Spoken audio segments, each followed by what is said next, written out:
Jazz and Mavs. Jazz 5-point favorite on the road still because Luka Doncic is, as of now, still out for tonight's game, or at least a doubtful day today, whatever they want to call it. The total in this game is 206. Jazz took game one, 99-93. Donovan Mitchell had 32 points. Rudy Gobert dominated the board, 17 rebounds, but only took one shot in that game, which I found very interesting. Alex, is Rudy Gobert going to have a better game offensively in terms of scoring tonight, or what do you look at in this game? I think we're just getting a lot of value here based on the overreaction to game one. Game one was the first time in a week both of these teams had played basketball. The Mavericks is the first game they're trying to figure out what to do without Luka Doncic. You look at the Utah Jazz, they only shot 22 three-pointers. I think they only shot less than 25 three-pointers in a game 5 or 6 times this season. So it looked to me more like an outlier.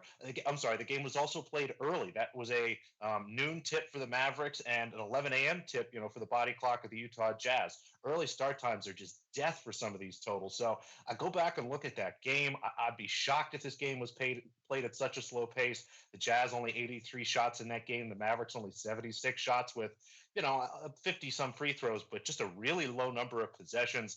I think this game will be a little bit more up and down. And at the very least, I don't think that we're going to see the Jazz again go 7 for 22 from three. So to get them to this team total of 106, I only need a couple more 3-pointers and the game to just be a little bit more quick. And I think now that the Mavericks have had a game without Luka Doncic, maybe that surprise is a little worn off. Maybe that arena isn't quite as loud and as vibrant as it was in game one. And the Jazz maybe get a handle on things here, but I think they definitely put up a good number. So give me the team total over. I've been going back and forth on this all day long, and so it's not an official play because I just can't lock it in quite yet. But I kind of like the Mavs to cover the 5 tonight. I mean, talk about going, well, I guess they'd go on the road 0-2. You're going on the road to Utah, where it's a tough place to play, and the Jazz play so much better at home. That's a really tough position for the Mavericks to be in if they lose this game tonight.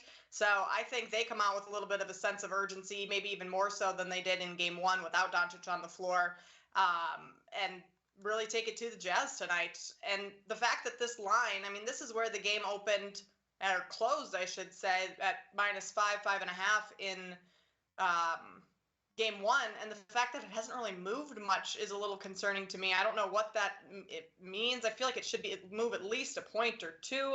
Chris, what are your thoughts on that? You're shaking your head in agreement, I would assume.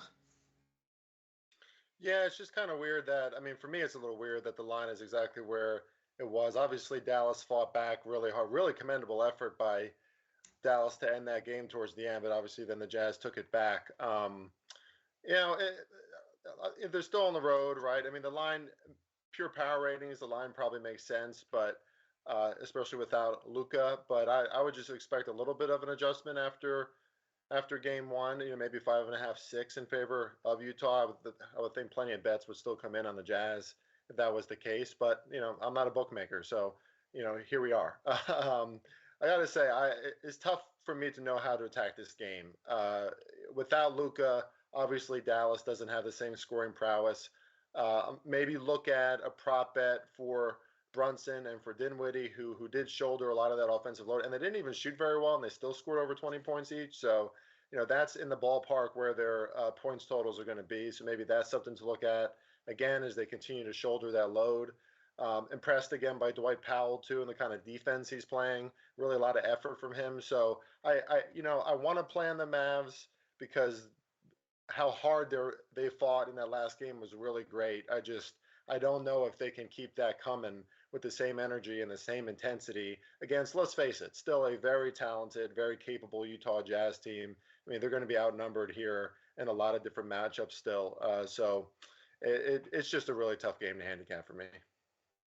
Alex, with you taking the Jazz team total over, do you lean to the game total over as well, or do you see this one as Jazz are going to put up points and the Mavs are going to struggle to stay in this game?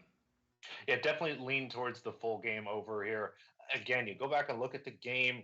The Jazz shot 43% from the field. The Mavericks only shot 38% from the field, 28% from three. So again, we should just see some natural lift in those percentages. I have the total closer to 210 myself when I was modeling. And I think, again, the total right now in the books is about 206. So that really was the adjustment. You guys were talking about the games.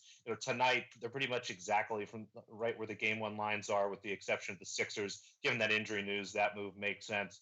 I wonder if the Jazz line, they just, it was pretty solid, right? They hung 5 last game. It landed on 6. Again, it's hard to figure out, does Dallas still have the energy from game one versus is Utah happy to get one in their pocket and just kind of let's get home, and now we've got home court advantage and we'll take care of things there. So in general, these lines honestly don't move too much from the closing line. Almost every single game, you'll see the opener for the following game be the closer from the previous game, again, barring some sort of injury. But yeah, again, in terms of that was one of the big moves. This total got knocked down quite a bit, game one to game two, but I think we'll see an over here.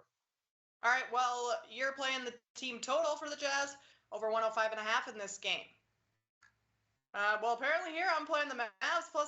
We'll see how that goes.